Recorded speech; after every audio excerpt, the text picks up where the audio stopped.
G'day, folks. It is AOS Coach here, and we are talking all the things Lumineth Realm-Lords. We know that my guest is on the channel because I hear that keyboard punching away. Oh no, you shouldn't hear that. If you've listened to the Seasons of War live stream, you know when Jordan is typing. But there's like a bit of friendly shaming there. But I am here with the Aether Quartz addicted Jordan Duncan. You obviously know him from the Seasons of War. Some of the best YouTube battle reports, actually, not even YouTube, like just generally. Age of Sigmar battle reports. You're doing absolutely extraordinary things. Big fan. And you're no stranger to this channel. You've been here a couple of times. You've had Ridge on as well. No Carl yet. We haven't had Carl. And we certainly haven't had Cass. So we'll make sure to rectify that at some time. But we're here to talk Lumineth. Yes. Cass just made her channel or her content debut guesting over on part of the All Points podcast. So shout out. That was a great episode.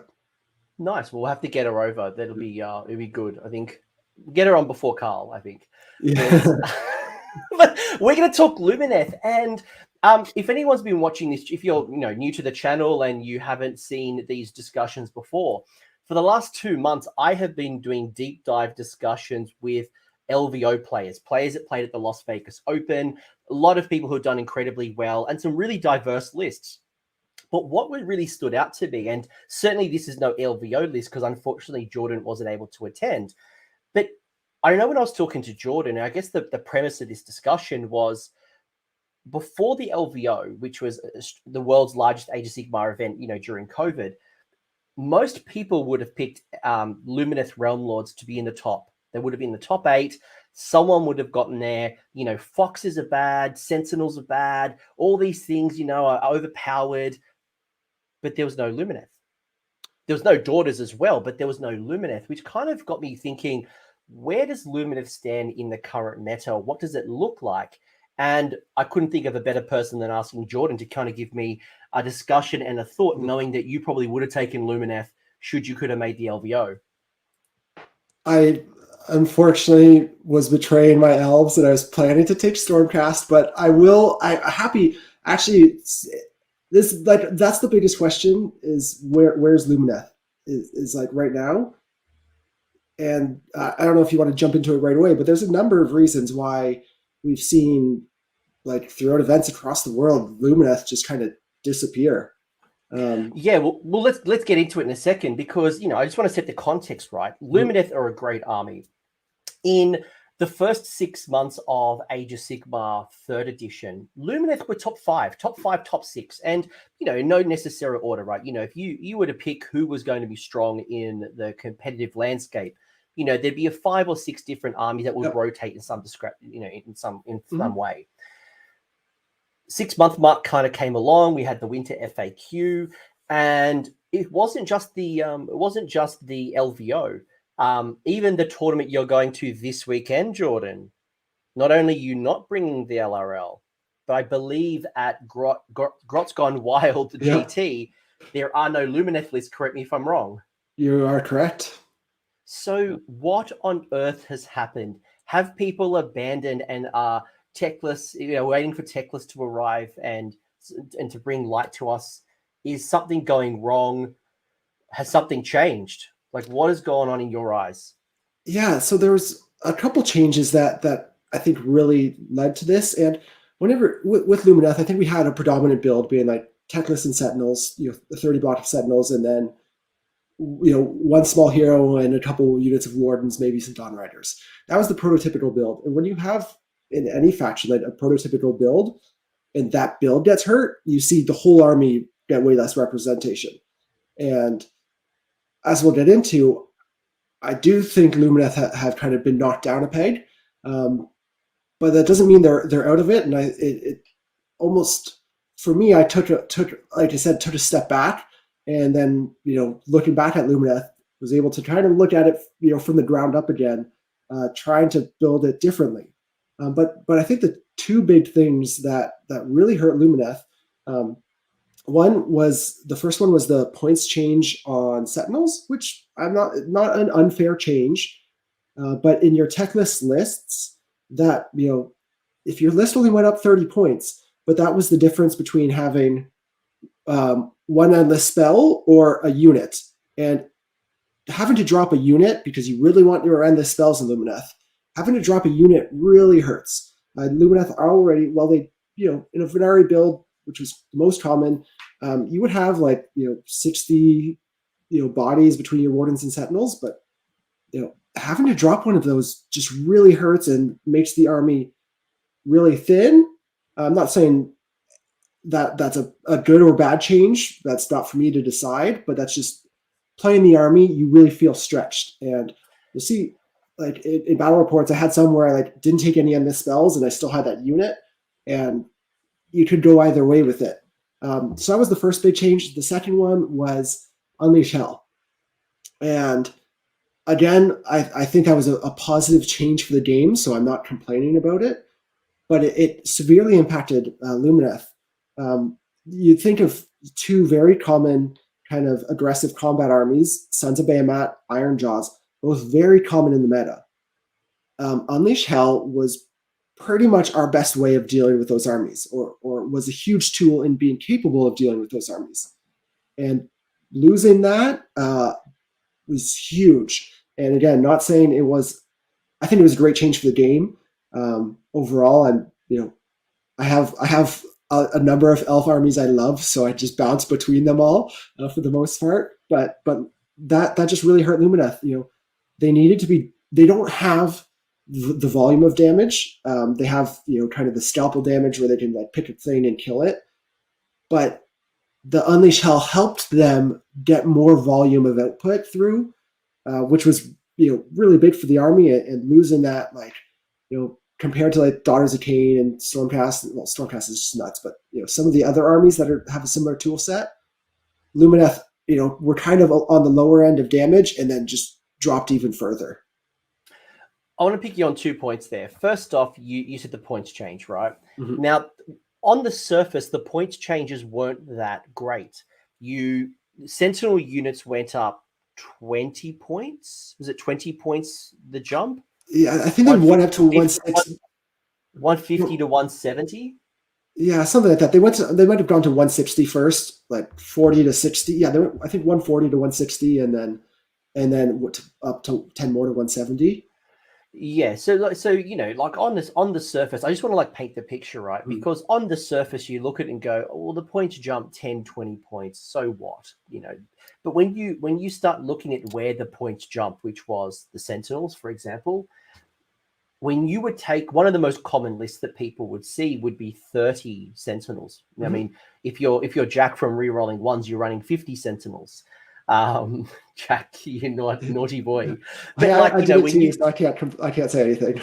But when you multiply that 10 to 30 points across 5, yep, all of a sudden that is a really big jump. And one of the things that you would have noticed from Lumineth lists in the last 6 months in 3rd edition was there was no fat.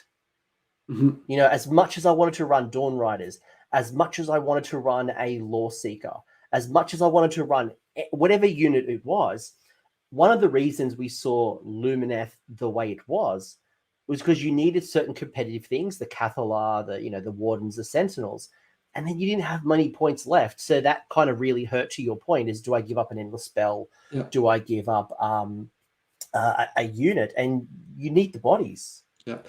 And actually, in a number of games I've played recently with Lumineth, over the past month, and some that have been on the channel, I actually sometimes drop that little foot hero or the Lord Regent, who I love, if I have Techless, because then I can take Techless, the same number of units before and the 2 endless spells. So, but dropping that hero is huge too, right? Like you said, it's just, yeah. I mean, I'm not saying it's a good or bad thing to feel, but points wise, I'm not saying the army's in a bad place or anything, but you definitely feel stretched. Yeah. And I'm trying not to have a whinge here, folks. And I'm also not trying to laugh at you because I have no sympathy for you LRL players. That's fine. We don't need it. No, but in all seriousness, yeah. We're trying to paint the picture to go, right, well, what's changed in the landscape with Lumineth? And then how is Jordan seeing it and how you start building around the current meta? Because you're right, we've had points changes. You've had Unleash Hell. Now, you haven't lost Unleash Hell, It's just that the restrictions have changed. You're now within 6 as opposed to 9, but also it is model, not unit. Yeah. So if you don't deploy your units properly, if you stretch out, or if your opponent's able to tag certain spots, you may find that unit of 30 Sentinels that you've spent a lot of points to get Lambent Light and all those things on it, you may not get the full 30. So, positioning and tactics is really key because you're not getting the output. Mm-hmm. Is that a fair assumption? I just want to paint the picture because you didn't lose it. It's just changed. Yeah. And a lot of it is like you generally have to screen your Sentinels. So to screen your Sentinels, you're basically right up against the screen now, which makes the screen ineffective. Before you had that more generous gap, and now it's easier. Yeah, they can tag an end of a screen or something else, and you're just not. I don't know if I've ever recently used Unleash Hell with Sentinels in the past 5 games I've played with them, just because it's easy enough for your opponent to mitigate it or do different tricks. You could always get around it in different ways depending on the army, but now it's much easier to get around it, and that's not a bad thing. I think that's a good change for the game, but just a cause of Lumineth kind of stepping back a bit. It's a consideration for your list building, and maybe that's why you don't want to go 50 Sentinels anymore. And we'll go through Jordan's list. I'm going to get Jordan to give me his thoughts on the allegiance abilities, what he's building around, as well as one of your current lists. And I know you've been practicing this list as well, so you'll have some experiences, not just math hammering this particular one.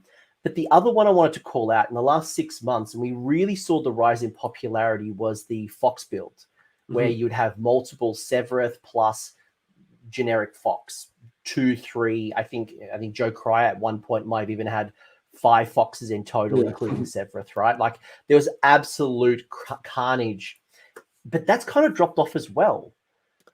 Yeah, I never bought into the spammy list with them. I think 1 or 2, I think 1 has utility because it's just such a fast threat that people need to worry about, but it's not.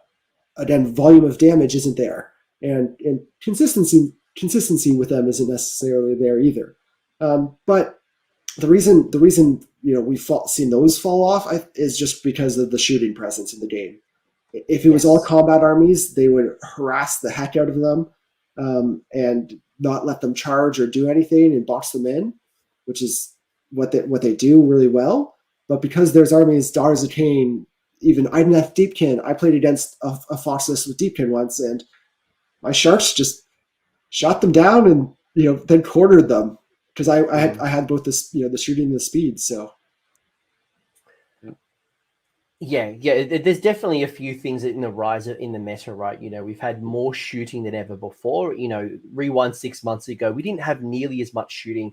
Yes, we had bow snakes double tapping. Yes, we had Lumineth archers, but we weren't seeing the rise of many other shooting and mortal shooting as well, which is going to, you're not going to be putting, protection of Teclis or Hish on a Fox. They're annoying, but there wasn't really enough shooting to kind of handle it. Now we're seeing a far greater output and projection of power that the 4 Foxes or 5 even Foxes has kind of dropped in popularity.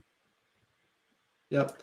I think to as a little teaser, I think Hades in the chat makes a good point or a good comment of not running Teclis anymore.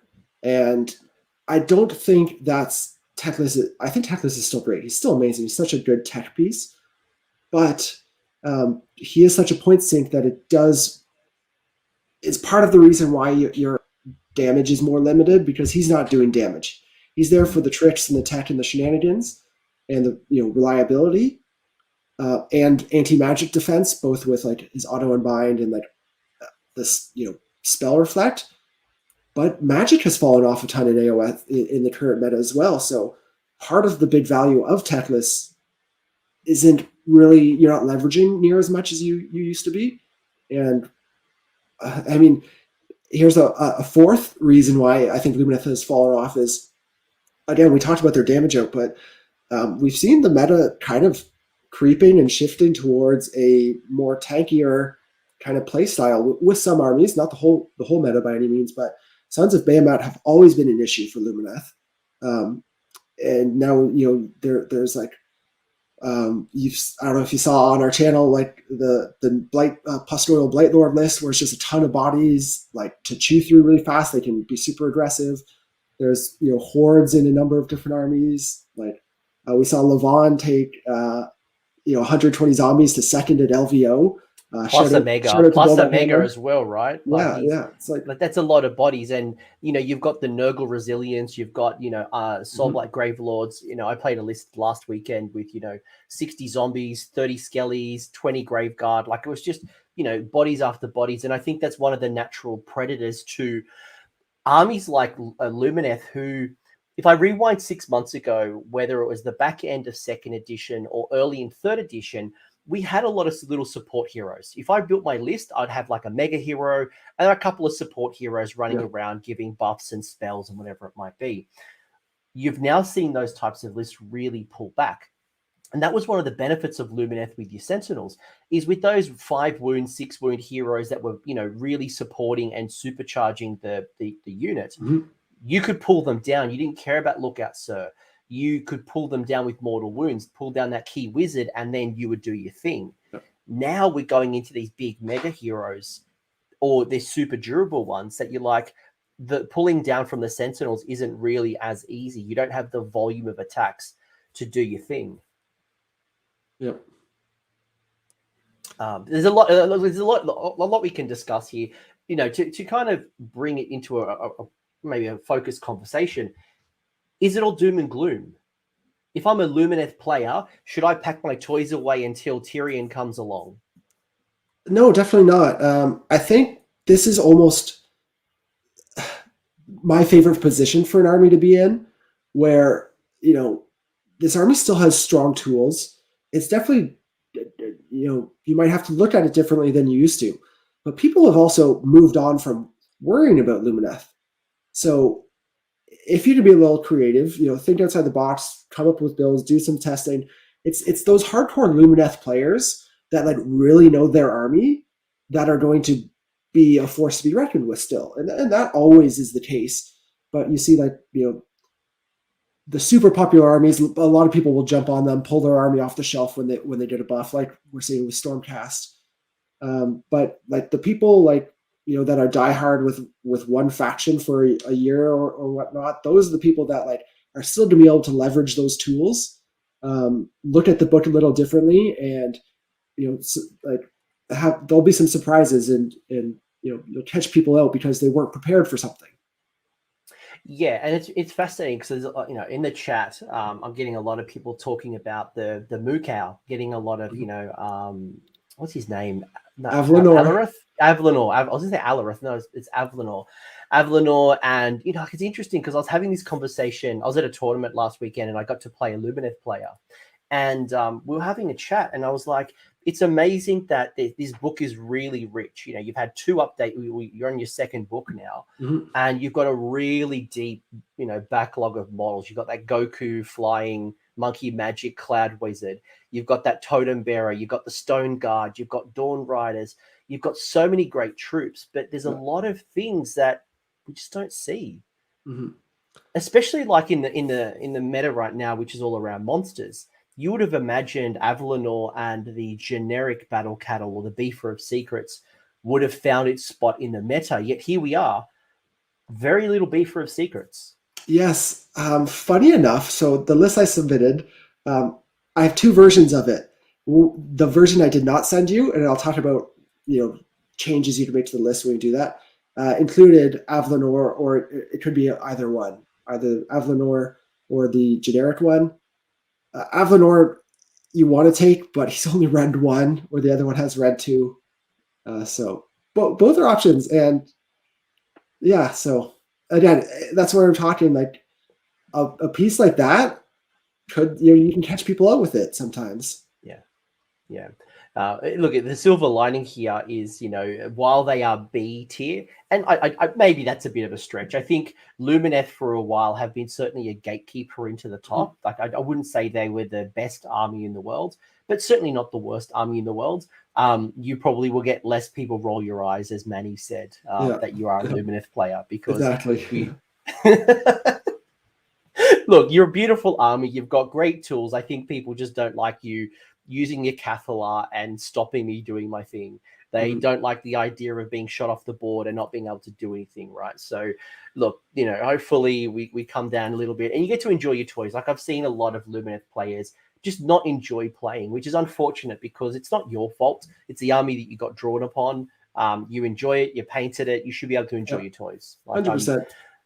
I laugh at the faction, not at the person. And hopefully, I'm a Mega Gargant player. I took it when Gargants were great.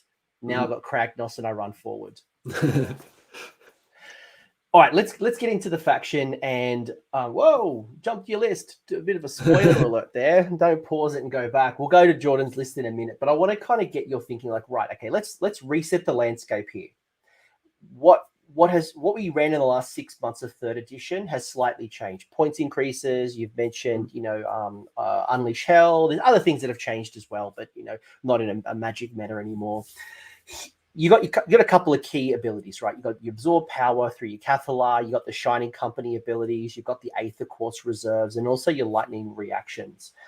When you build a list and you're thinking about putting it on the table and winning a tournament, how much of this is relevant to you? How do you look at some of these rules? Like, give me your thinking and your observations when you look at the rules. Well, obviously, Lumineth, when you look at all their abilities and like the tools and different things they have, and spells and buffs and artifacts, Lumineth, like, if you looked at all those, the army sounds insane. But then when you look at the units and they don't really leverage them. Like if you gave like a different army all these tools, it would be nuts. But like you kind of alluded to earlier, we don't have like a big smashy hero that can take an artifact and a command trait in the like 350 to 450 point range. If we did, that would be nuts, right? Because there's just so much we can do with them. Like yeah, so overall, it's still very, very strong allegiance abilities. The Shining Company -1 hit is amazing. A little. Why is it amazing? Like I want to just assume that I was a new player and I'm looking at this going, right, we'll subtract 1 from hit rolls for the Shining Company, but I can't pile in. Well, I can only pile in 1, and I can't run and charge, right? Because when I look at that rule as an inexperienced or a new player, I feel like they're restrictions, right? I can't run onto an objective. Charging is a whole lot harder. And when I want to pile in, normally I want to pile in my 3 inches because I want to maximize how many models can get into combat. That's a very generic third edition way of looking at things. Is it worth the -1? Talk to me the Lumineth side of that. Short answer, yes. The big context with Shining Company is you looking at wardens. So your wardens are your main damage output, they're your main combat piece, they're your main hammer, anvil, everything. They're your grunts, or they do the grunt work in the army. And they've got 3-inch range. So a 1-inch pile-in doesn't hurt them near so much when your opponent already has to end a charge within half an inch. So the -1 hit just helps kind of lower the damage threshold of like the damage coming in from opposing units, which is just important because, they're not the most resilient army. They'll have 1 turn of supreme resiliency where they can do like stack +2 to save. But outside of that 1 turn, they're a 4-up save, and sometimes can have reward saves, but it's not all the time. And yeah, so the -1. It's most of the time. Come on, Jordan. You've mostly got protection of Hishon. Like, come on, you're 5-up ward. If you run Techness, yeah, you reliably have it. Going back, another reason why we saw Lumineth dropped off. This is reason 5 is Stormcast Eternals. Just literally pushed their presence, them coming into the meta, pushed Lumineth out in a big way because they can kill Techless turn 1 before you have a chance to go. I am going to ask you just after we look at the rules, who do you like fighting and then who you don't like fighting? No, it's a good point because when I think of Techless, one of the things that used to keep Teclis at bay was things like Kharadron Overlords, because you could drop from the sky, pew pew, but their rend is not very good at the moment. And who knows what the new White Dwarf next month is going to bring to KO. Who knows, maybe they're going to get Beast of Chaos with Rend 5 or something. But until that point, there hasn't been a lot of natural predators to Teclis. Now the Longstrikes have come back. You've got the Holy Command to shoot in the hero phase. Yep. One drop. They can probably pop Teclis before he's put on Protection of Hish through the Longstrikes. And if they have like Bastion or some other type of dragons, if they've got dragons come in for a couple of extra cheeky mortal wounds. Yep, and obviously with like armies like Stormcast, they have the Scions, teleport, all that. Compared to someone like Daughters of Cain, Daughters can't leverage that hero phase shoot turn 1.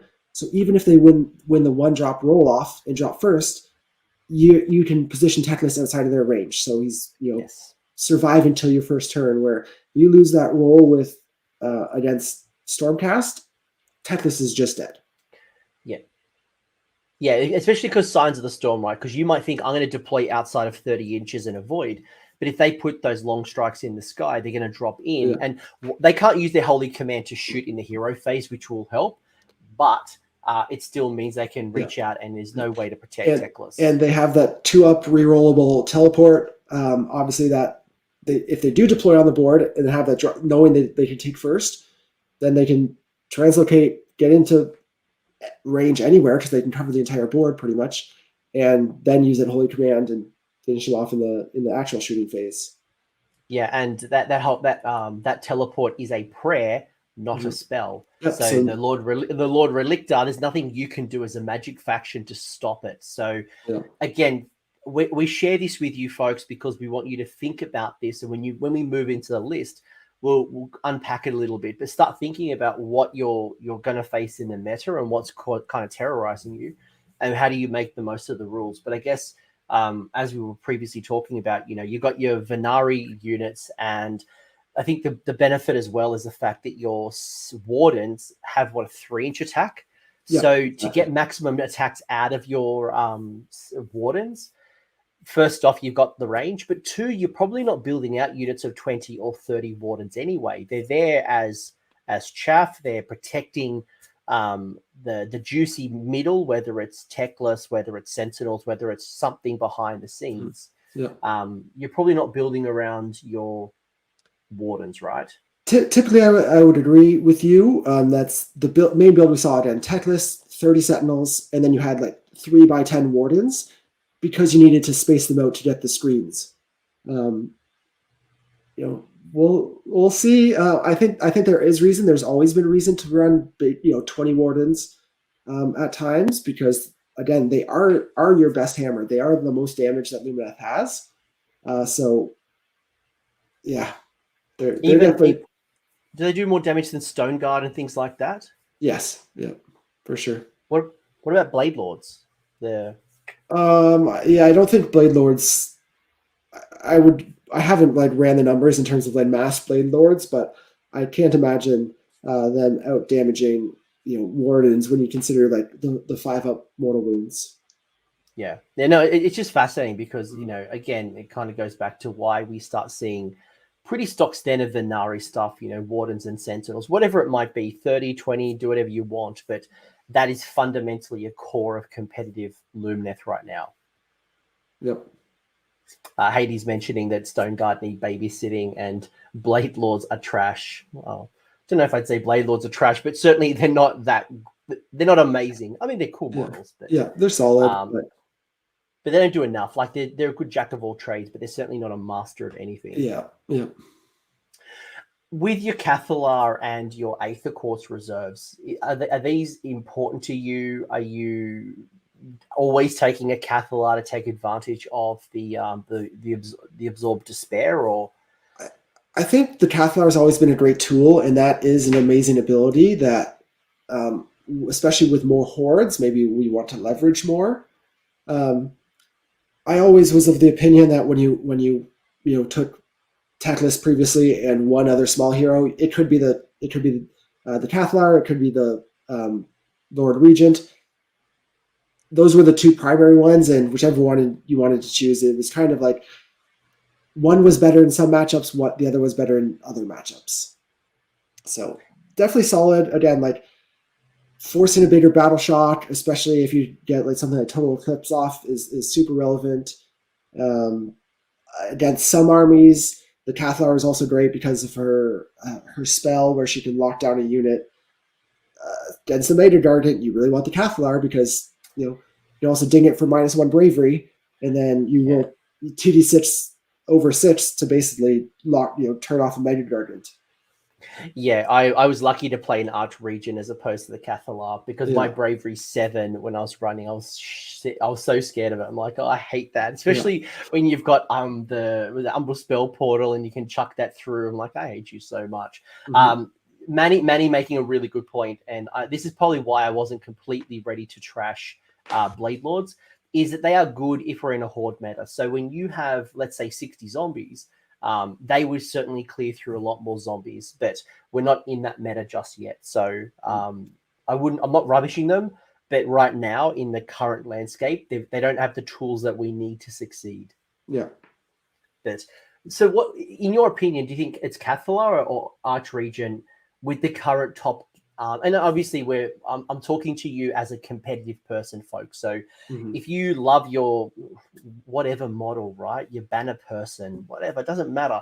You run the list that you want to run. But if I want to do really well in a tournament, do you think the Cathalar or do you think the Archregent's probably a better hero for what you're likely to face? If you only have room for one, again, I think it's still a toss-up. Either one, they're both good. It depends on some matchups. One's better than the other. Depends on your meta. If you have a lot of Gargants, you potentially want to go Cathalar. If there's some anti-magic out there, you might want to go the Lord Regent to have redundancy of Power of Hysh. So they're both really good. I couldn't say one's better than the other innately. If you have room for both, take both.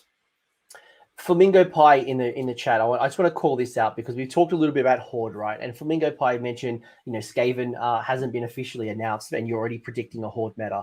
It's not Skaven that's going to lead to the Horde meta. It's the fact that right now there is a lot of elite shooting and there's a lot of mortal wounds being thrown out, right? But it's not a Horde amount of mortal wounds.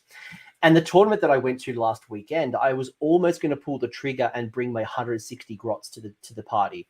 Because guess what? You got Sentinels. How many mortal wounds are you doing from a Sentinel each round? 30, you're doing 10, without Lambent Light. Maybe 15 if you have Lambent Light. I've still got 140 grots.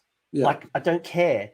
So one of the ways that you can get around this mortal wound scalpel approach, whether it's not just Sentinels, but dragons and, Longstrikes and things like that, Daughters of Cain bow snakes, is have to have bodies. That's the zombies we talked about. That could be Skaven, it could be Gits, it could be Cities of Sigmar with lots of bodies, or resiliency like Nurgle. So you start to play against and make life harder. So I still have 160 bodies on an objective.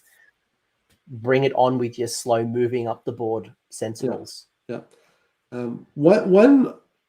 So I think look at the Allegiance abilities. I think Aether Court's pretty much the same. No real change lately in terms of like its impact in the meta. The +1 save is great when you need it. That's pretty much the one you're doing most of the time, unless you want to reroll a cast or do +1 to get a spell off. But I think Lumineth, and goes back to my point of like, we have amazing abilities, but not necessarily the best tools to use them with. Lightning reactions in any other army with like combat hammers is insane. 2 units. Basically 2 units fighting first, or you have, what I mean? It's 2 units activated every turn before the opponent's won, whatever it is. Yeah. But like, the typical builds we're talking about that we saw with Lumineth, like the Fox build, they, 2 3x10 wardens. Techless build, 2 3x10 wardens. So at most you're activating a unit of 10 wardens and then a unit of 10 wardens. So lightning reactions really wasn't super impactful. And I do think it's one of the strongest abilities, but again, Lumineth doesn't typically have the tools to really leverage it. But I think in a build like the one we're going to talk about in a little bit, it definitely has the ability to really, make good use of the, activating 2 units. Yeah, and I mean, like Lumineth, not Lumineth, Ideneth, Lumineth, like you're all the same faction. Just make up on Father's Day and just be brought into the battle tone already. Let's stop faking it. But your Ideneth, like they built the whole strategy around everyone fighting first, right? So again, to your point, in another faction, two activations over one would be brilliant. It's just that you don't have the combat tools to really make the most of it. Yeah. In traditional builds. Yeah, of course. We're talking generically. I'm not going to talk every single build in the book. And like, there's so many different options. You've got like the twins, and you've got like the Dawn Riders, and you've got like Late Lords, and like, look at me with my Lumineth knowledge. Who do you do really well against? Like in your ideal, if you're going to want to win a tournament and you had the easiest run or the best run, what are the types of armies that your type of Lumineth does really well? So I'll do that, and then I'll do the other side, and then I'll bring up the list. Yeah, well, you look at Rob's stats, Honest Wargamer, their stats like from like a month or 2 ago, and you'll look at Lumineth and be like, oh, Lumineth is has a really good win rate. They're one of the top 3, top 5 armies. Oh, they're okay against the top armies, but they're really good against all the like mediocre armies. So B tier and below, and that holds true. They have the tools, in the with their tech to like really bully some of those armies, whether it's through bravery or shooting off their heroes, those kind of things.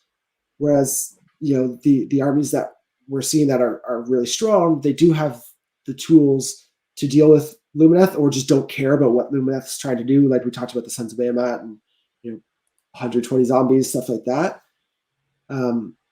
So Lumineth is traditionally just beaten up on the little guys, unfortunately, and I think that still holds true a lot of the time. But again, they it's not that they couldn't win the tougher matchups, but they went to more of an even matchup, or maybe a 45% win rate against the top armies, something like that.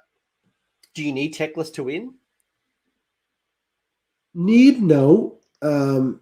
He was a strong piece again, especially when there was a little more magic in the meta. But I think now with where the game is, we're looking towards needing more damage, potentially needing more bodies, not needing the magic defense anymore. So Techless's stock is kind of, I would say, lowered, where you're at his price point, he's not doing as much for you game in and game out as he used to be. Yeah, it's interesting because a lot of combinations are happening right now, and you're seeing maximum damage being delivered between rounds 1 and rounds 2. And in many cases right now, you could see the game kind of ended by turn 3, which plays negatively against things like Nurgle, who want to slow grind itself out to victory. But you don't have the power projection to do the damage like, Josh Craig mentioning in here. You're seeing things like Fulminators and Dragons, double Maw Crushers and Gore Grunters and things like that. There's a lot of just damage happening really quickly that you can't play in that kind of space. You're very much in a control, very much in a movement, a blue deck magic if you play that kind of game, very much around, whether it's the Law Seeker, whether it's the Foxes, whether it's just the Cathalar, you have a lot of tricks to play. Nothing to add to that one? Easy.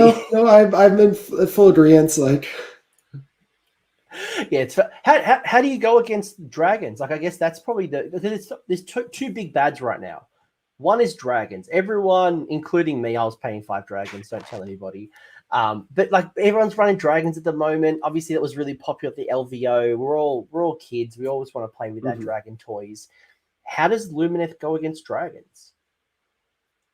I haven't actually tested that specific matchup.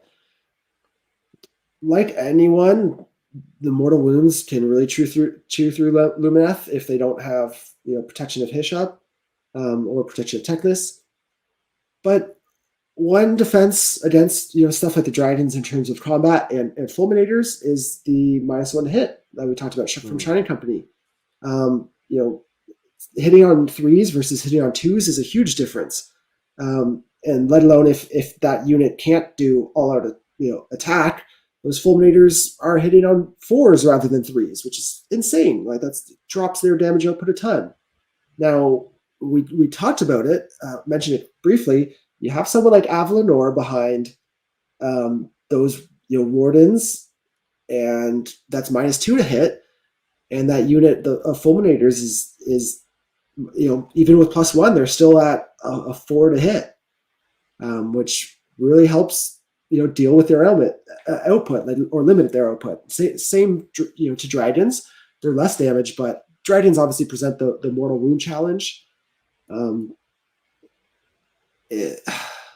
But they're swingy as hell. Dragons are swingy as hell. Very much so. And if you've got protection of Hish up and you got that 5+ ward, there's been plenty of times I've rolled a dragon's breath attack and done like 1 mortal wound. 100%, yeah. Which is not going to be enough to chew through your 30 Sentinels with 10 Wardens, with Emerald Lifeswarm in the back, with a 5+ ward. Like, it's a slow grind. Yeah, I think 2 dragons, you'd be really lucky if you killed 5 to 10 Wardens when you go in. And if it's not a unit of 10 and it's a unit of 20, and 15 Wardens are hitting you back with mortal wounds on 5s, that'll take dragons down pretty quick.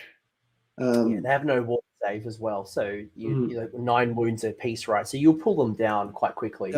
Yeah. If let's say you have 15 Wardens survive because you did all-out defense and Aether Quartz, that's 30 attacks. That's 10 mortal wounds right off the top. Let alone the other hits where you're like 3s and 3s at -1 rend.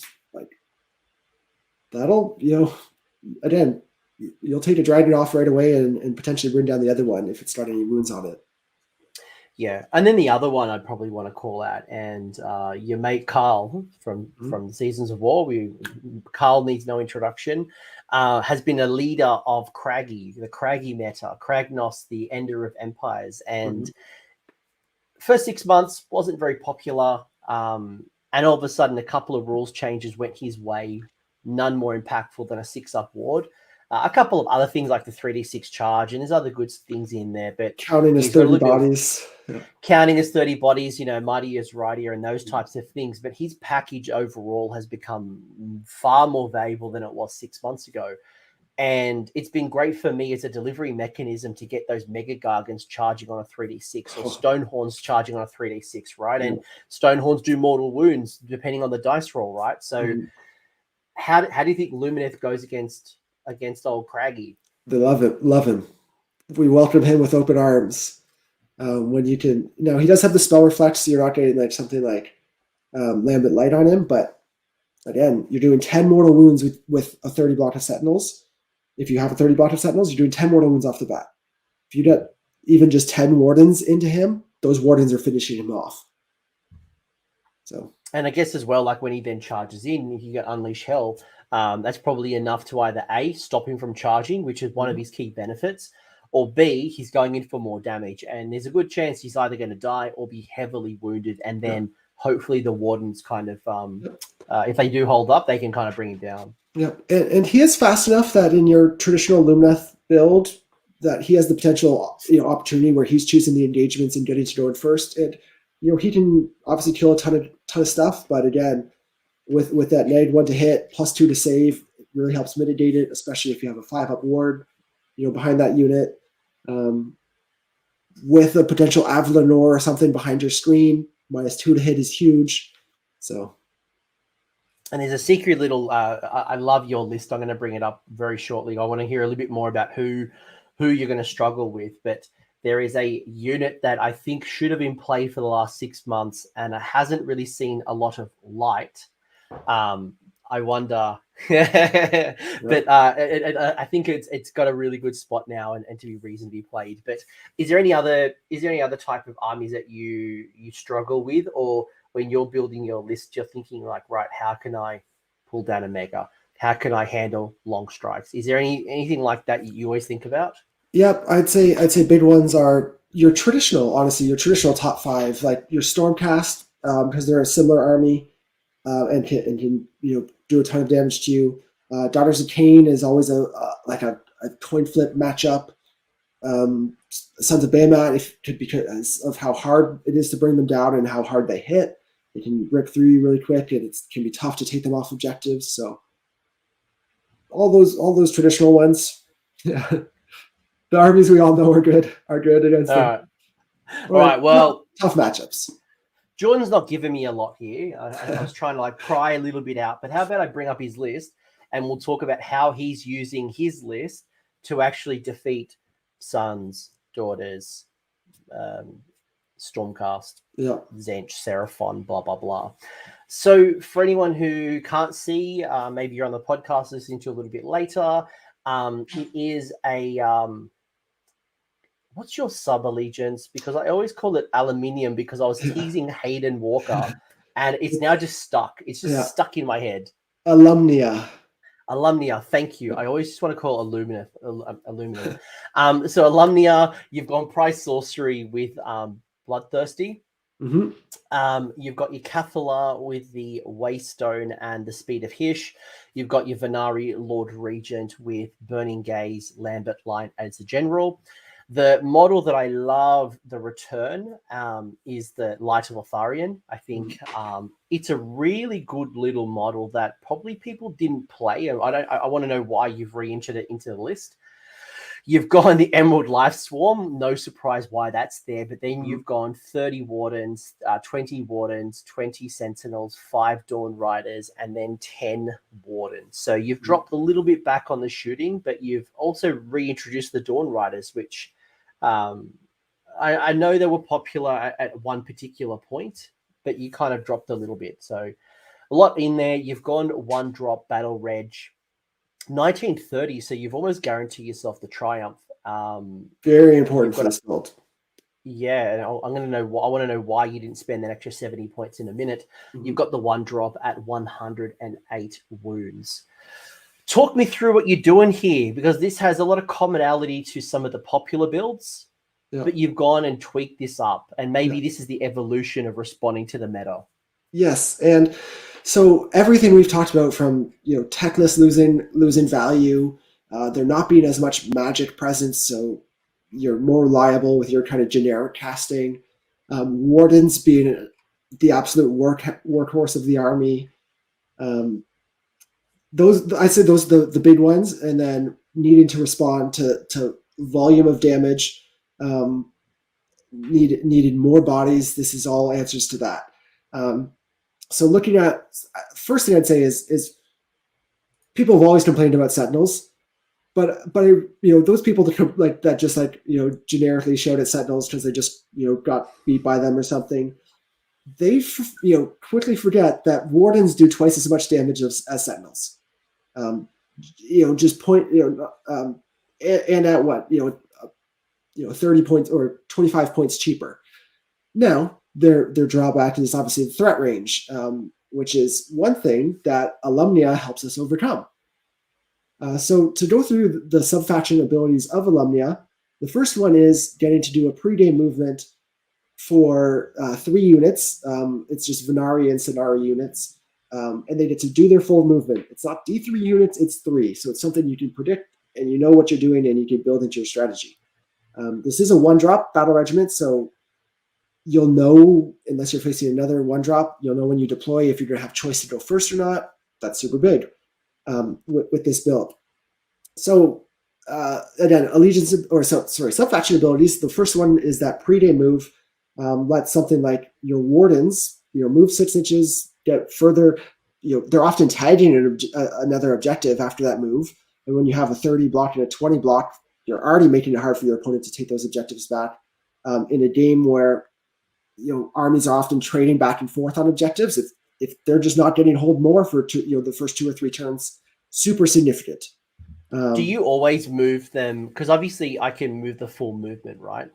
Do you always move 3 units, and do you move them to their full movement? Or are you thinking about, do you want to go first? Do you want to go second? Obviously, opponents and battle plans are going to impact that. But as a generic statement, are you trying to move up the board? And there's a lot of variance to it. In general, with your Wardens, yes, you want to be moving up the board. As we said, they haven't, they don't have the threat range of Sentinels, so bringing them to bear has always been harder. But moving them 6 inches, think, the battle plans that are, 18 inches away, you move 6 inches pre-game, you move another 6 inches. Now you only have a 6-inch charge with that 30 block of Wardens, let alone the fact that you can do Speed of Hish, so now they're 3 inches away, and or you can do the other ability, the command ability from the sub-faction, which is to run and charge. So that potentially is letting a unit, move 20, a unit of Wardens on the first turn moving 24 inches is the possibility. So think of that 30 block being exactly where your opponent doesn't want to, in their face, on a home objective, whatever. So that's the first one. Typically, you don't need to do that much movement with it. 18 inches is enough movement. So you do the pregame movement, normal movement, and maybe Speed of Hish on that unit. And it doesn't even need to use the command ability to reroll the charge. With the smaller boards, that also lets you potentially do the same thing, spend the other one, whether it's the command ability, on a different unit. So someone like, if there's room to get the bodies in, you could do that with the other 20 Warden block, where they're also pre-day move 6, and then you run and charge that unit.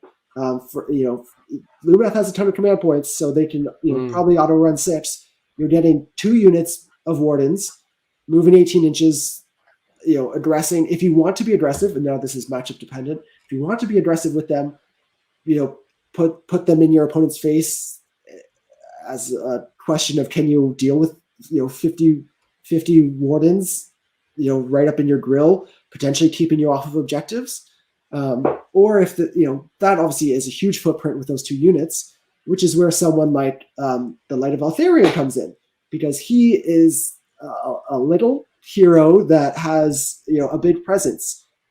Looking at the threats in this list, he's probably the 4th threat that your opponent is worried about, but he hits above his weight, from a model perspective or a base size perspective, as well as a points perspective. As you mentioned, he can. I've had him a couple times one shot a Terrorgeist or dual kill on Terrorgeist. So Light of Altharian is nasty. I just want to intercept because Hades mentioned the same thing I was going to mention, and while you were talking, I just quickly wanted to revisit the rules. You would break Shining Company if you ran or charged. Yes. So I just want to call that one out, is that if you did do the run with the ability, you'd break Shining Company. Can you re-enter Shining Company after doing that? No, only if you teleport, and there's no teleport in this list. So cool. Okay, so if you wanted to do that, and you'd have to get a teleport in your list. Yeah. The amazing thing about this is you break Shining Company when you end a move. So you deploy all your stuff in Shining Company, your 50 Wardens. That way, if you decide you want to give away the turn, you're defensive. But because you have a pre-game movement, depending on how the opponent deploys, you do your 6-inch pre-game movement. You can break Shining Company at that point, so you can run or so you can charge. So you can still, you know what I mean? You can deploy in Shining, then choose if you want to break it, if you want to go on the aggressive. There's tons of value to being fast and moving up and staying in Shining Company and letting your opponent come to you. But you have that tactical flexibility with that pre-game movement if you want to break Shining Company or not. Yeah. I just wanted to call out that you would be breaking Shining Company, you would need a way to reset up. So you could get back into the Shining Company if you had, I don't know, Soul Scream Bridge. You had any form of teleport. A Wind Mage, like you could take a Wind Mage if you wanted to. Perfect, because and the reason you can do that is because it says after a Venari unit is set up. So when you teleport, you are then setting up, which means you're back into Shining Company. So again, just want to call that one out. So good shout out Hades as well. But yeah, I wanted to call that one out before people get into the thick of combat and like, oh wait a second, I don't get my -1 to hit. Yeah, and that's fine sometimes. Again, if you have, it's a judgment call, right? Do you want your Wardens do they need to absorb a hit, or do you want them to deliver a crippling blow? Because 30 Wardens that very likely are all getting into combat are going to destroy whatever they did into combat with. So what makes the Light of Altharian worthwhile today? Because I think people really liked it at the start, it got dropped pretty quickly. But when you look at it, the spirit armor ignoring modifiers, positive or negative, so it's on a 3-up armor save. There's so many great rules on this. You've got a nice little D6 or up to D6 mortal wound shooting attack. You've got a battle shock command ability. You've got a whole bunch of extra rules here, and it's a good little model for 200 odd points. Mm-hmm. Yep, exactly that. Like he's a great model that again hits above his weight class. He's relatively cost effective for another hero. It's nice to have another piece that, let's say you're fighting between two pieces of terrain. You're not going to fit 50 wardens, but you can fit 30 wardens in the Light of Altharian. A Light of Altharian can blow up a screen so your wardens are piling into something behind it. And that 3-up armor save you mentioned, he being ethereal, you can throw him into stuff that, and use him as a defensive piece at times of something that, won't be able to chew through him fast enough. Now, if you can get him positioned where he's, somewhere also getting the 5-up ward, that helps a ton. He doesn't have a ton of wounds. So, if you fail 2 or 3 saves from a Mega Dargent, he's probably still dying.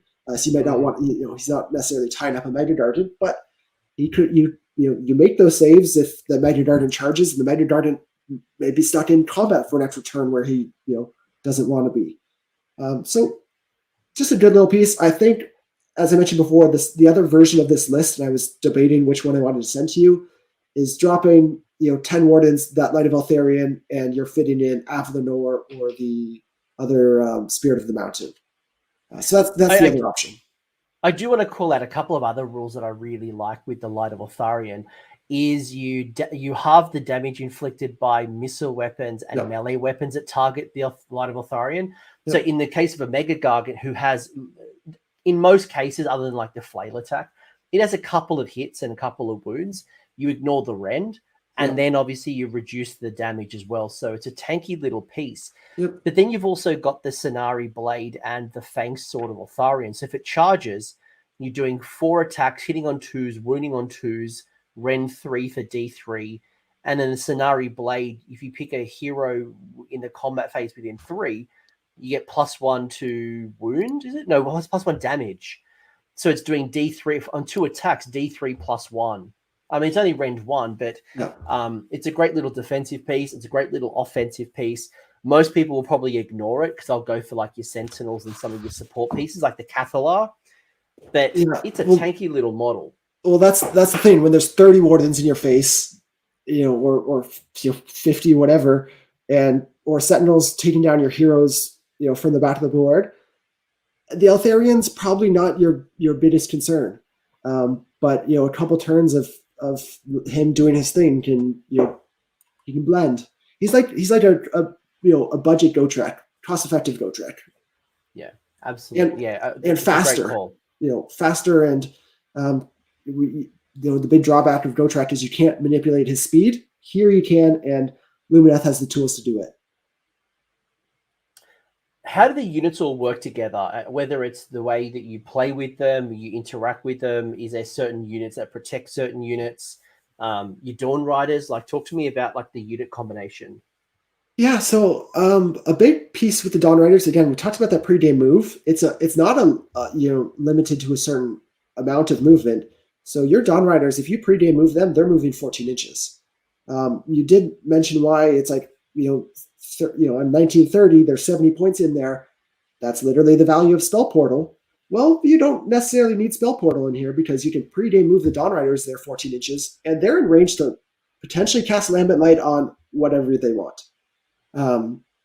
So that's a piece with them. They're also your typical fast objective hold grabber. You double move them to 28 inches. With a pre-game move, they're moving 42 inches in a turn. If you ever need to do that, which you probably don't, but if a Seraphon player or something, like any army that has 1 wound infantry leaves a gap and doesn't realize they can move 42 inches on turn 1, those 5 Dawn Riders can take out take a chunk out of 30 skinks on the charge. So they have their play in different ways. Some matchups, all they're going to be doing is screening out your other units. If you throw 50 wardens into one half of the opponent's army, they're screening, sitting in the middle of the table. So the other half of the opponent's army has to go into them first, before they can come help out on the wardens. Again, a caster. So if you want to get that lambent light, or you just need a Mystic Shield or a Life Swarm cast, they're great at that. So just a good little utility pick. You could have that unit of wardens that signal 10. They're kind of similar role where they're just more flexible pieces. The wardens are going to sit on an objective in your territory. They're somewhat defensive, helping screen out the Sentinels, so that while you're potentially being aggressive with some parts of your army, it does give you another unit in the backfield. That's why you maybe wouldn't want to bump it up to 230 blocks. Not that you could have, because of you already get your reinforcement tab. Yeah. But so great little tech there, and with the Dawn Riders, their ability, as you did mention, there is only 20 Sentinels here. The reason for that is obviously with the Wardens being able to leverage their damage there, quickly, because that was always the limitation of Wardens, as you were only moving 6, maybe 12 inches. Now you can be much more reliably aggressive with them. They are the damage outputs. You don't need it from your Sentinels.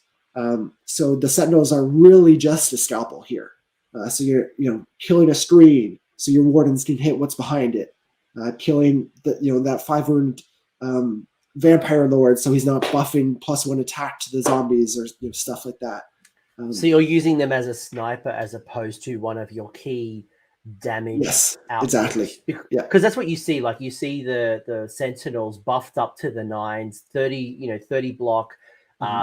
Every buff known to man that can go onto them, and then you just try to pull down whatever you can, or at least heavily damage.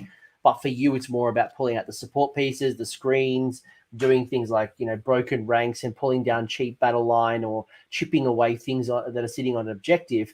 But you've really switched it out and using the speed of the sub allegiance to buff the Wardens. Yep. And talking about the meta, obviously we've seen we see a ton of iron draws. We still see a ton of combat in the meta, right? And doing well. There's your balanced lists like Lumineth. Traditionally, like in Daughters of Cain and Stormcast, they're balanced, but you're still seeing that just in Sons of Behemoth and Iron Jaws alone, like tons of combat output. So this gives you more bodies. 30 Wardens are more bodies than a Mega Gargant. I played a game against Lumineth last weekend, and it was majority like 30 Sentinels. I think it was like 2 or 3 units of Wardens. It had 2 Foxes, both Severeth and not Severeth, and a Law Seeker as well. So they played around with the movement shenanigans. But I threw a couple of Mega Gargants and Craggy into it, and like you collapse those 10 really quickly. I think if I played against yourself with 20 of the Wardens, and then you still got those Sentinels in the back, I don't know with the -1 to hit penalty and with protection of Hish, if I could have ground that down, or how much it would have taken for me to grind down. It would have been a lot harder to get into the middle, and obviously then you got Light of Atharian as well. And a Mega Gargant, if you have 30 Wardens, and there's 60 Wardens in this list, so you have 30 on 2 different objectives. Like, you have to go, like, if Light of Eltharian's there too, you have to go into the Wardens because you want the objective. So you're leaving the Light of Eltharian to do his thing. Is there any other heroes or support troops that would work well with either Venari or just the combination of the Wardens and the Sentinels? Like, is there anything, I don't know, like the Banner Blade, or anyone else, even like the Venari, like Blade Lords? I think if you have the points for them, the Cathlar and the Lord Regent are the 2 best heroes in this army. And the Cathlar, it's huge because this, with this many bodies, this army is susceptible to battle shock, and you haven't chosen the Triumph of Indomitable. So you're only, potentially using Inspiring Presence on 1 unit. So this allows you, with the Cathlar, gives you another reinforcement or another kind of ability to fall back on to help with battle shock, as does actually surprisingly the Light of Altharian's command ability. Comes up more than you would think. If you take 4 casualties, rolling a 6 and losing 4 more wardens can be backbreaking. But if you just pop the Light of Altharian's command ability, again, this is an army that has a ton of them, you're not losing any wardens at all. So those 2 or 3 wounds or 2 or 3 units, if your opponent spread out their damage to force battle shock, potentially aren't at battle shocking at all, or they're only losing 1 model on 6 compared to 4, or like we're talking about. So I think the challenge you've got, is there's a lot of great little support pieces, but it's like, do you put all these support pieces in, or do you build around a core force? The Caligrave has got some good rules. And you could pop it into the shrine. Yep. There's a lot of the Banner Blade is a good little unit. The little Goku type flying wind mage is a nice little unit. I actually had the Caligrave, as was mentioned. I had the Caligrave in my list with Avalanor. So I literally played it last night, and I had the Caligrave in there again. Yeah, cheap, effective hero. Mid game, you probably want to wait to use his rune ability to give +1 to casting and immune to battle shock anywhere on the battlefield in an aura. That's huge. That's massive. One that I've always really wanted to play with, and I've even looked at it as an ally, but I just can't justify it right now with the points, is the twins. Is it Eliana and is it Elenorth? Whatever I don't know how to pronounce it, but I looked at that. I'm like, man, I love the War Scroll. Then I look at the points, and I'm like, I don't like the points. Yeah, and it's one of the only, besides Teclis, it's the only like +1 to cast caster, and I believe it's a 2 cast wizard. So that would be amazing in this an army like this or a build like this to give you a little more reliability on the really clutch spells. But yeah, it's just the points. Like you could sub it into Light of for Light of Altharian in this build. There's the room and the points, and they really can come alive towards the end of the game when attrition really hurts you. But again, I think this that's build, not how we play the game. That's Yeah. not how we play. We're not playing till turn 5, and that's probably like all your benefits are like turn 4, turn 5, even turn 3. But by then, I need you to be, Super Saiyan in turn 1, turn 2. Yeah, and actually, Avalanor suffers from the same issue, which is an argument for the regular one, Mountain Cow in this list. They're sub-faction locked. So they're not getting the run and charge. They're not able to be extra speedy in this sub-faction where the Light of Altharian is. So speaking of the great nations, are there other ones that you like? Like list aside, put your list aside. Of the 6, are there other great nations you think work quite well in the meta, or because I know was it your Metrica is always popular.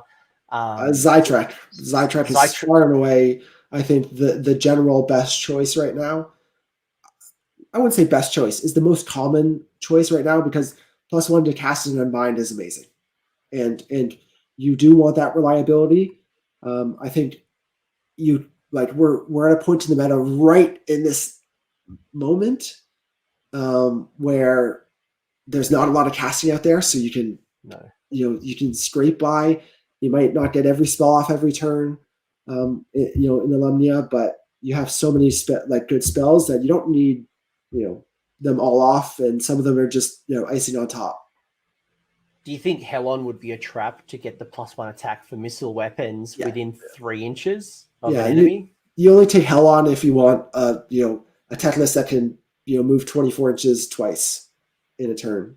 That's the only thing you're really doing with it is it lets you be super aggressive with Teclis, kill a unit or clear a screen, and then bounce away either onto an objective or just to safety.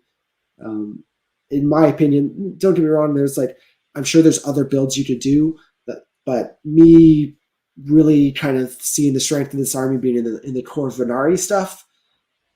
That's I've played it. Actually, I have Battle Report coming out Monday. Playing against Daughters of Cain, I played Helon with Teclis and had a Caligrave in that list. So No Yeah. spoilers here. You have to go There's- watch the battle report in a couple of days' time. Yeah. No, look, it is consistent with what we've seen over the last even since the second version this book's dropped. It has always been heavily focused through the Venari. The Venari kind of builds have always been quite popular. And I know even when I've had other list discussions with people building around Dawn Rider, Stone Guard, like it's all good stuff in theory, but you just don't see it on the table very often. And if you want to run those types of builds, you absolutely can.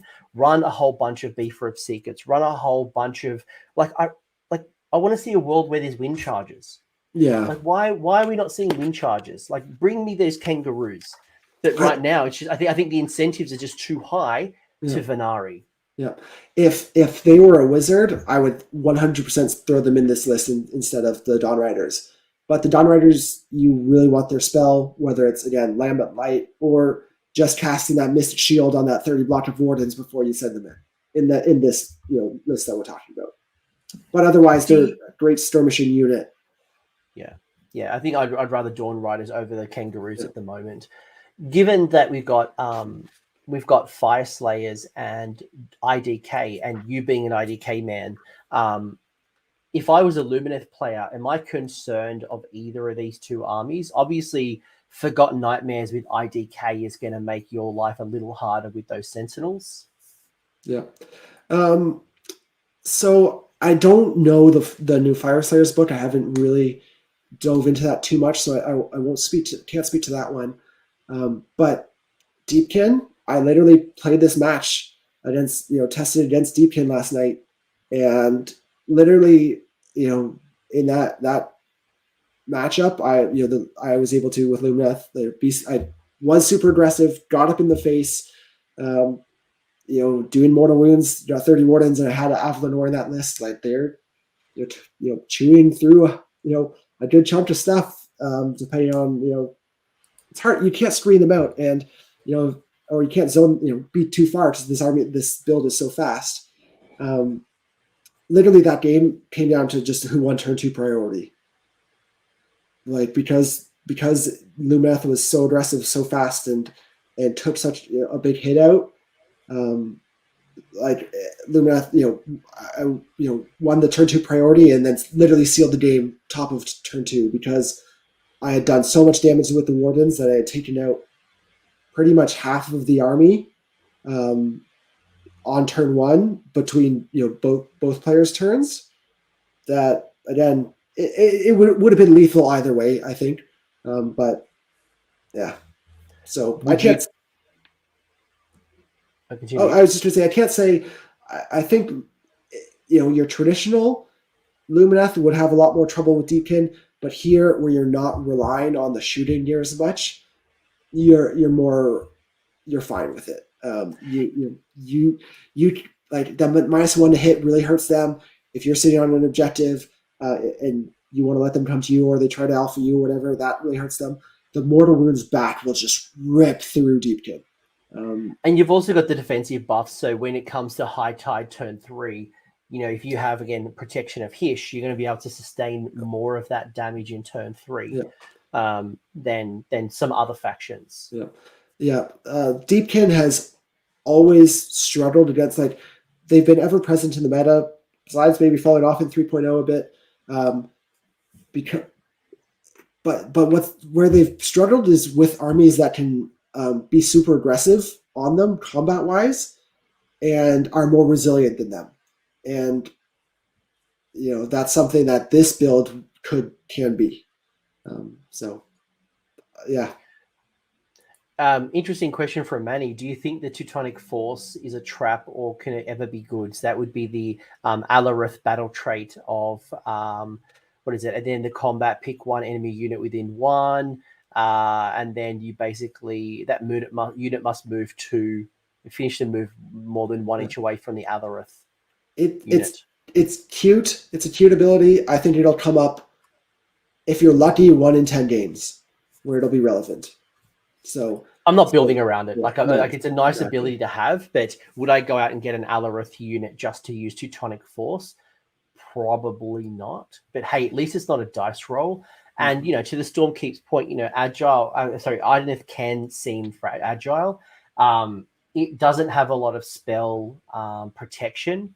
And,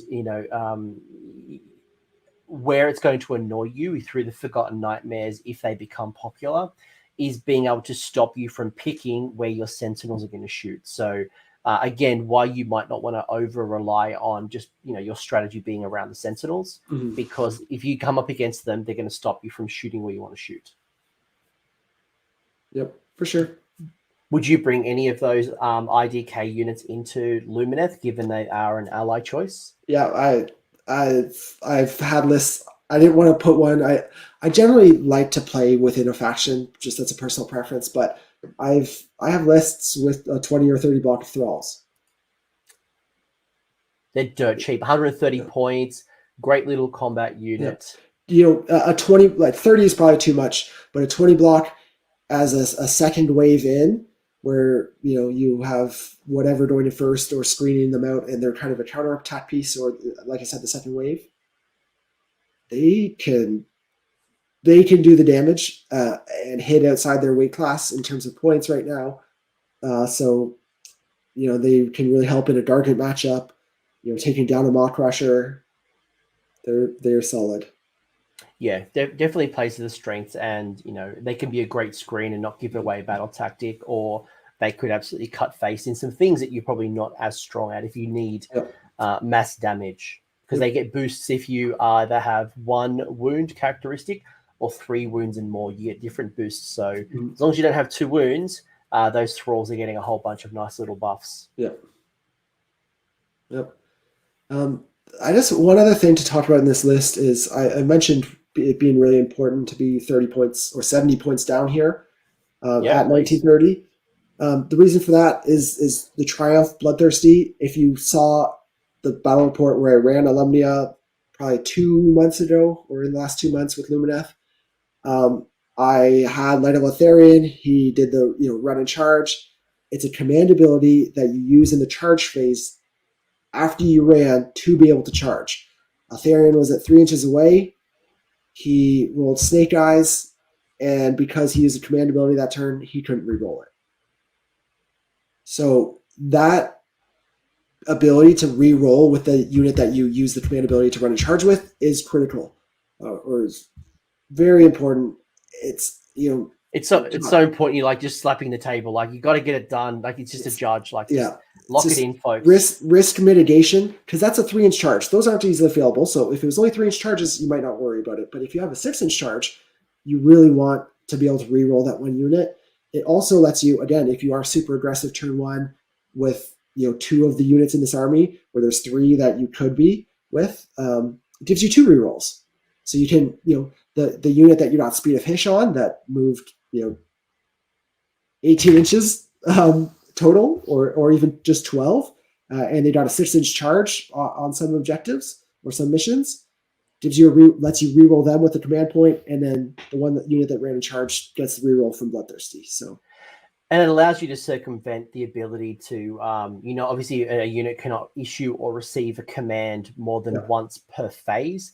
So given that you are leveraging a command phase command ability, that would then deny you from using a reroll charge, because that means you'd have 2. But by using the Triumph, it allows you to circumvent that. So it's a great little fallback. And, do you do Umbral Spell Portal or another Endless Spell, or do you have that guarantee? I can see why you'd want that guarantee, because, like you can put a Spell Portal in here, it's nice, but would it be a big needle mover? Probably not at this stage. No, and especially like you're able to get your spells in range with the pre-day movement, if whatever you want to do. I mean, even Darkness of the Soul on the Cathlar, it's 18-inch range, isn't crazy, but you do a 6-inch pre-day move with the Cathlar, that's now 24 inches that you're getting. So, hard to avoid. 2 burning questions, and we'll wrap this up. One is, what's the key to success? Like, if I want to do well with Lumineth, whether it's a list like yours or a list that's modified slightly, what's going to win me the game? What are the keys to my victory? These aren't Lumineth specific. so I'll mention these and then some others. But in general, it's knowing your army in and out, and the tricks and the tech and the options, and being able to like just knowing any army intimately, getting tons of games and reps will just help you in that bad moment think of solutions and figure out problems and workarounds where, that's why we see somebody picks up Stormcast for the first time. They're not going to win a GT because they don't, you still got to play the army, and the more reps, the more. That's always number one. Number two is knowing your opponent's army. So the more practice you can get against a more wide variety of armies, the better off you're going to be. So those are like the two biggest things I'd say, not specific to Lumineth.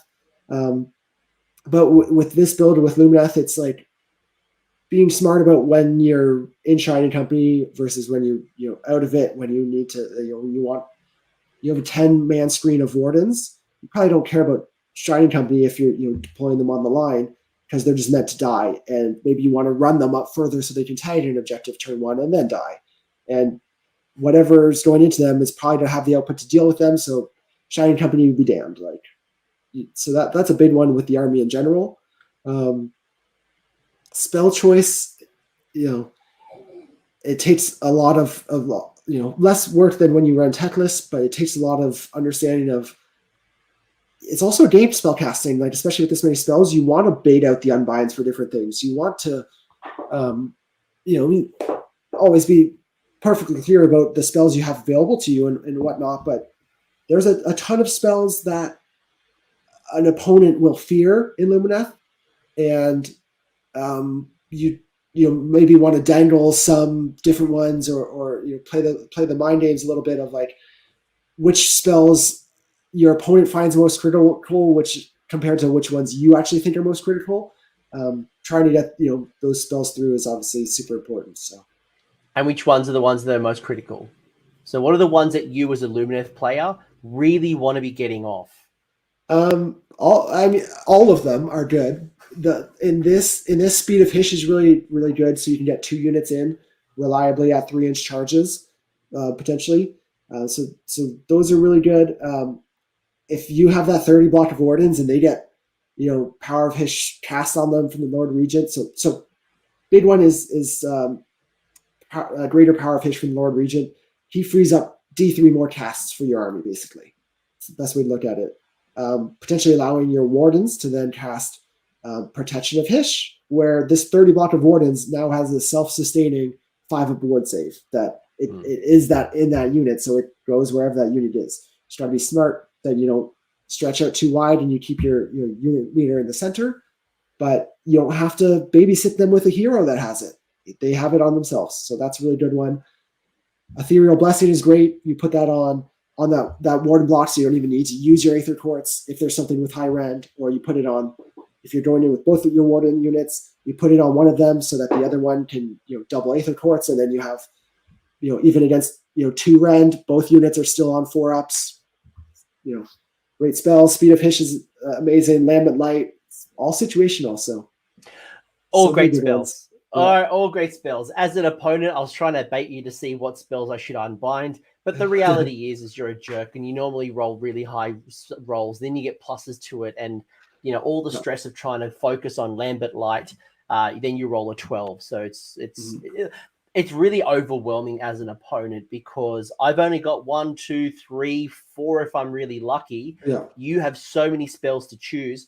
And what I just said is true, is I will let a couple go through, ones that were possibly unbindable, and then it will get to certain parts and you'll roll really hot and you'll get a good boost. And, if there's arcane terrain or you get a natural plus to cast, the spells that I was really focusing and trying to save to kind of, stop, well, I'm denied to begin with, right? So you got to take your chances too. Like Hades talking about Solar Flare, that's another good spell. Like it's just, you've got a lot of good options. And I think the key is to find those consistencies across the group, to bait them, to try to get unbinds out so you've got an easier path out.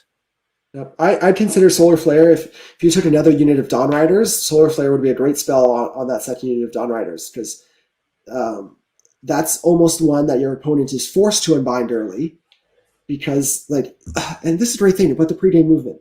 You move 14 inches forward, you're casting anywhere, that unit can still move 14 to 20 inches later. So you're repositioning them where you're getting your spell in range, and then you're also putting that unit back in the position that you want it to be in. Yeah, that's so good. And if you have something like Solar Flare, it's -2 to cast a spell on bind. You throw that, run that unit forward, go to cast that spell. It also does mortal wounds on 6s to any unit, so it's an anti-horde spell as well. Your opponent basically is like, okay, I have 5 on, or let's say 3 unbinds, like you said. That's a good average. A lot of armies don't even have that many, which is why you're okay taking, with this kind of build. But if you get Solar Flare off and your opponent has 3 unbinds, they have to spend 1 of them for that spell. So they can't not, because otherwise the other 2 unbinds are ineffective. Yeah, no, I dig it. Absolutely dig it. I'm going to bring up a question from the chat. I don't know what this is on about. Maybe you know this. Maybe it's an inside joke I've missed on a battle report. But will you be modeling any zipper knees to your Lumineth? Coming from Carlos. I have not yet. Well, you know what? Actually, that's a lie. All my Wardens and Blade Lords, they all have zipper knees. You just can't see them because it's underneath their knee pads or their tabards and whatnot. They're MC Hammer pants. Yeah. So. Flamingo Pie is asking, how often do you use this Scenari auto cast if you concentrate ability? Rarely, I would say. Unless there's something like if you're choosing in any kind of build, if you're choosing to be a little more defensive, give away first turn, or whatever, you're not in range for your spells, then sure, use it. Or you're not leveraging anything good. You already got your Mystic Shields off. You got 3 extra spells because you're Lord Regent and you don't need to cast anything else. Then you just it's great. It's a great ability for sure. Or the opponents outside of Lambent Light Range, or not Lambent, whatever spell you have, Darkness and Soul range on the Cathlar. That's getting to auto cast that on a 9 is huge, or Total Eclipse. That is amazing. So if you don't need anything turn 1, if you get your Total Eclipse off and you're facing up, with the Sentinels because of greater power, and you're facing a high bravery army where Darkness of the Soul is useless, or they're not, they're a slow army, they're not getting into you turn 1, then yeah, it's great, because then you're auto casting at the next turn. So good back pocket thing. It's not something you're going to be doing every game. Yeah, you don't need to alpha with your abilities. Just because you can doesn't mean you should turn 1. 100%. Last question, Jordan, because I know you got lots of things to do. And if people haven't been already impressed and subscribed to Seasons of War, go check them out. I'm sure friends of the channel, go check them out. Great battle reports. Throw some dollary dues at them as well and become a member, and you get even more battle reports. So, yeah. Appreciate it. Come join us. Well, when am I going to have a guest spot on Season of War? Yeah, that's right. You know what? You got to come to an event with us, and you can come join this show. We don't do enough, obviously, live content and that kind of content. But hey, come down for a battle report. Today we filmed our first battle report with an international guest. So hey, you're very welcome. We'd love to have you down. Well, I was meant to come up to Canada 2 years ago, so that didn't happen. Damn COVID. But who knows what's going to happen. Last question, and then we'll kind of wrap things up, is deployment strategies. Do you have any advice for me? And again, battle tactics, opponents, all of that's going to come into considerations. But, as a learning Lumineth player, sitting under your learning tree, any advice you want to give to me around battle tactics, about deployment and some considerations? Do I deploy on the line, and am I always trying to maximize my Sentinel shots? Am I pulling back to make the charge harder? Am I splitting out my force? Am I castling? Give me some thoughts. Yep. If you want to, again, if you decide that the best strategy is to castle up and give away the turn, then you deploy your screens, your 10 Wardens in front, let them take the hit.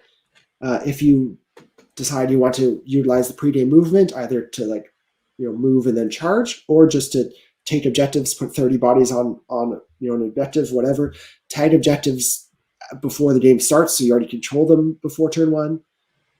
Then you want to put your 20, 30 Wardens on the front lines, as well as Altharian. And so long as you win the roll off, if you're facing a 1-drop, you're generally going to be knowing if you're going to have choice. So you can be super aggressive if, but 30 wardens, 20 wardens also aren't, if your opponent doesn't have something you're super worried about, they're not the worst thing to have on the line, because, they can be super tanky, they can be super resilient, and they're not an enticing unit to be stuck in combat with. And obviously with the Alumni stuff as well, you've got the pre-game move, so it makes life a whole lot easier. So you can move forward and then keep moving forward, or you could just move forward and just sit there. Yep. And I think even to like Zach's point as well, like Zach asking like, what do you think around the spell portal? I think, one, you don't have it in your list, and I'm obviously talking for you and you can tell me how wrong I am. But one, you've talked about the Triumph being far more important for those extra points than spell portal. Spell portal's nice, but if you really need that spell to go off and you need the range, you could always put your Cathalar or your spell using the Alumnia ability to get the pre-game move and extend the range. And it's a guarantee, as opposed to having to cast a spell to get another spell. Yeah. Outside of Alumnia, you might find the spell portal is more favorable. I think in the traditional kind of techless build, if Life Swarm is so good that you want to take it, and because of the way points work, if you take Life Swarm, you have the points for Spell Portal because you had to drop a unit anyways, so you're taking both. It doesn't hurt. It's great with techless.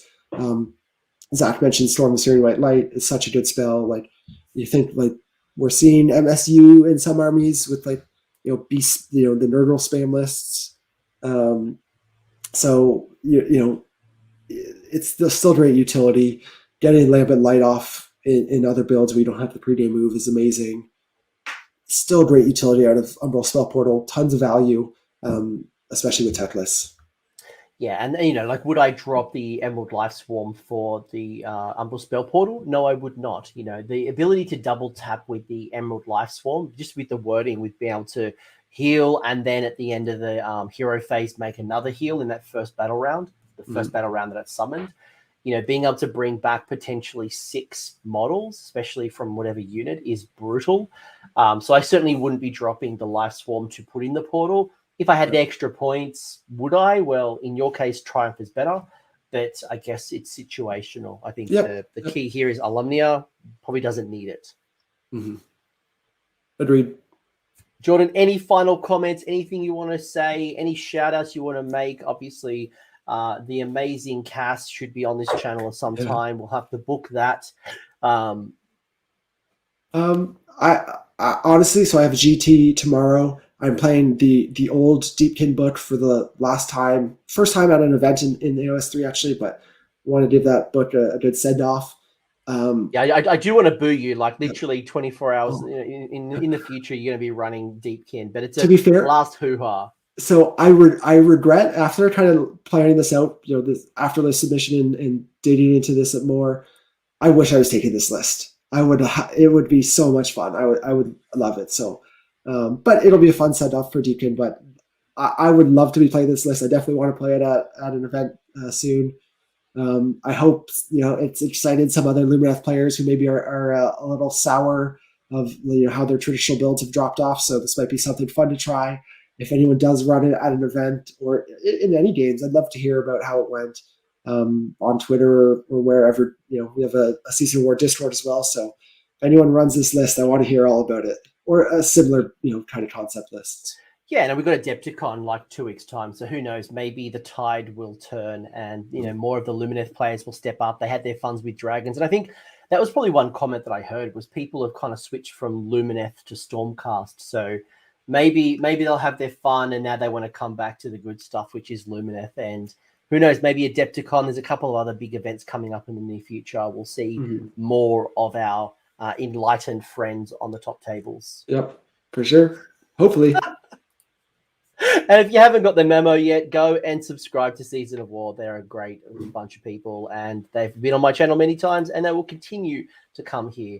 Jordan, let's bring this home. I'm going to go do some stuff and you're probably going to do some stuff. And you are an absolute legend. You know what to do, folks. Like, subscribe, hashtag, go over Season of War as well. And until next time, shoot the heroes, roll more 6s, do Lambent Lights. I don't know. What can we sign off with? Power Fish. get all your power fishes off, then it's 5s and 6s. So get out your power fish. All right, see you peeps. Thanks, Jordan.